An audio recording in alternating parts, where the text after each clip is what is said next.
Hello everybody, this is Alex from Hardcoring Guides, bringing my guide for Uncharted 2 Among Thieves on Crushing Difficulty. Today we're doing Chapter 4, entitled Dig Site. So, this is my second time doing commentary for this. And if you're wondering, why is that?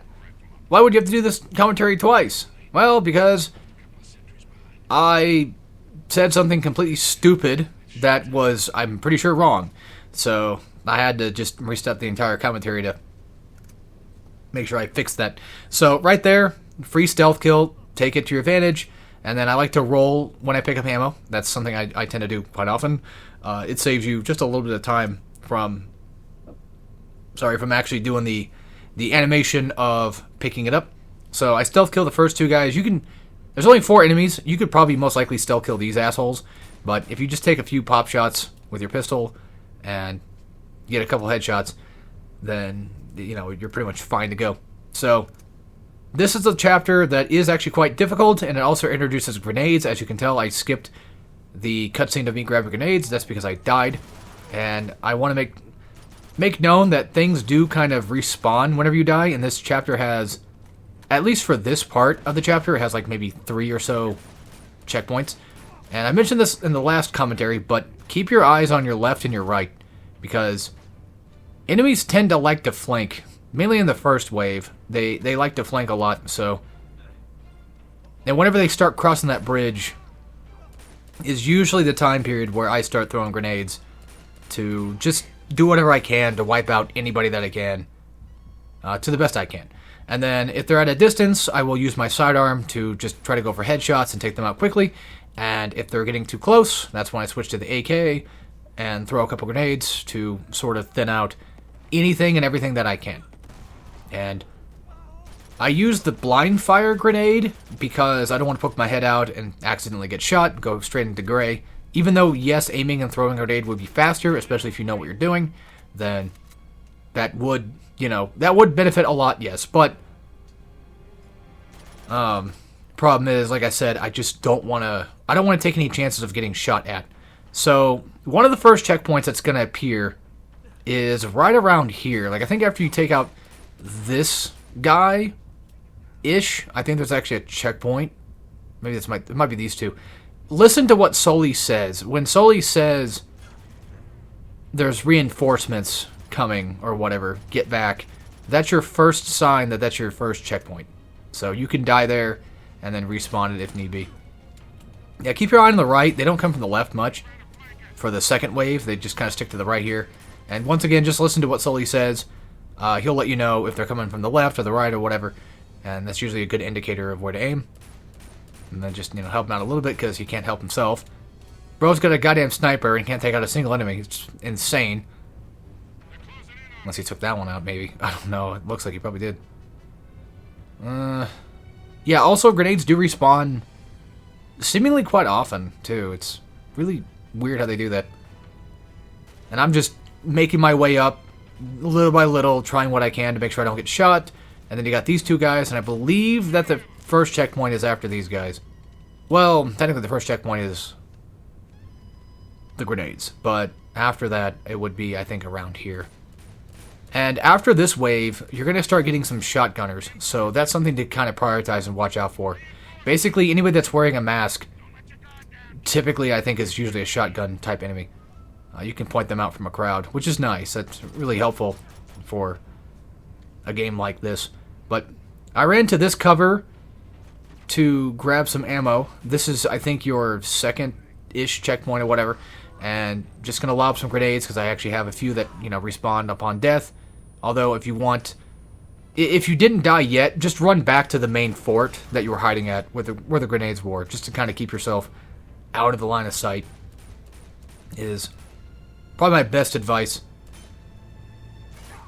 And then, yeah, this is where it's going to get a little bit more difficult because now I have to just try my best to blind fire. Oh, but only realistically when they get close enough. Because as you can tell, it does actually work quite a bit. And then now that I got my chance to run back, I'm going to run back, grab some grenades, and wipe out the shotgunner before he gets in here because shotgunners are very dangerous. So, I know, weird cut, but I think at some point there was a checkpoint that got hit. When the tower starts shooting and Sully says shit, that's when the tower's going to start shooting and you get your next checkpoint. So hang on until then. Now, What I did right there was I used the cover of the tree and the fact that the guy couldn't aim at me as my advantage to take him out in the tower. So that's what I did. The guy that's using the machine gun, he's not going to shoot at you ever.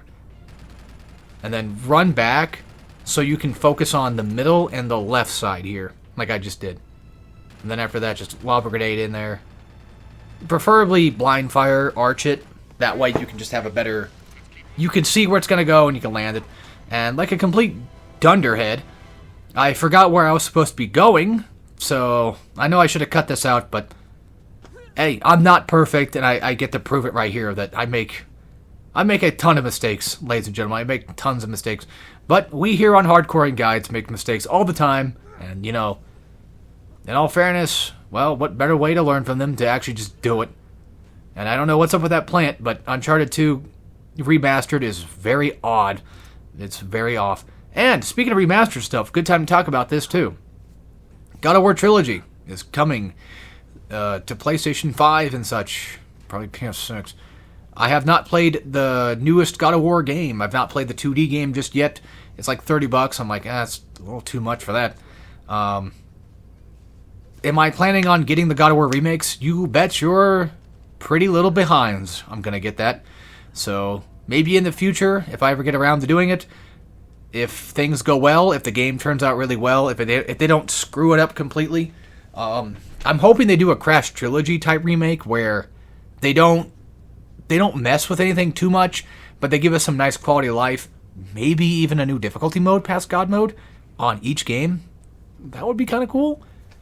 My friend did mention something about like maybe they might update the combo system to reflect more like God of War 3, but then again, he doesn't really play God of War, so... But I will say this, though, even though he doesn't play God of War and knows much about that stuff, I wouldn't really be against God of War 1 and 2 having a more updated combat system, but only by a smidge. If we changed out L1 circle for the God of War 3 grab move, I wouldn't mind that much. But I would like to see most everything just sort of intact the way it is. But yeah, I don't know. I'm looking forward to it. I'm quite excited for it. I'm also excited for Dead or Alive 7. And what else was there? There was quite a lot of stuff. I was surprised that the state of play for PlayStation even had anything at all. I was over here thinking and being all negative, being like, they're going to have like one thing they're going to show off, and that's it. That's all I'm going to care about. And then they just hit us with everything possible. So, I don't know. I mean, yeah, I'll take it. Sorry about standing here, cutscenes and all that. Chloe looks terrifying. I thought the game was still doing its cutscene thing where you can't skip it, so I wasn't paying attention. But yeah, Dead or Alive 7, Metal Gear Solid 2 collection. Hopefully they're going to get more games than just what they get. It would be nice to have the Acid games on there, but, it would be nice, but I don't know, man. It would have been nice to have Metal Gear Rising. However, technically it is available on modern hardware, so it's not exactly something you can't get your hands on, and that would be pretty nice to see. I actually did enjoy Metal Gear 3 Delta. I thought 3 Delta was pretty good, so I never played... Well, I have played 4, but I never played 4, if you know what I mean. I used to play, like, the first mission of the game and just turn it off right after, just not wanting to watch a movie. So, maybe this time will be the time that might get me into wanting to play MGS4. Who knows? I forgot what the other game was that's coming with it, but I don't know. Also, please ignore the consistent shaking going on. I don't know why that's doing that again. My computer's acting up. But this next part is weird. I don't know why this part is so weird. I died here several times, so I took my chance and I got away. I think the idea is you want to do combat with this guy, but you're getting shot at the same time. And then he does like that weird little... You would think a counter move would pop up to counter it. He does that weird little move, and I just get away, and I'm like, you know what, let's just take it, whatever. So, I'm sorry I can't help anybody with this part, but you're just going to have to stick with melee and I guess get lucky. Anyway, that's it for this, so take care, everybody.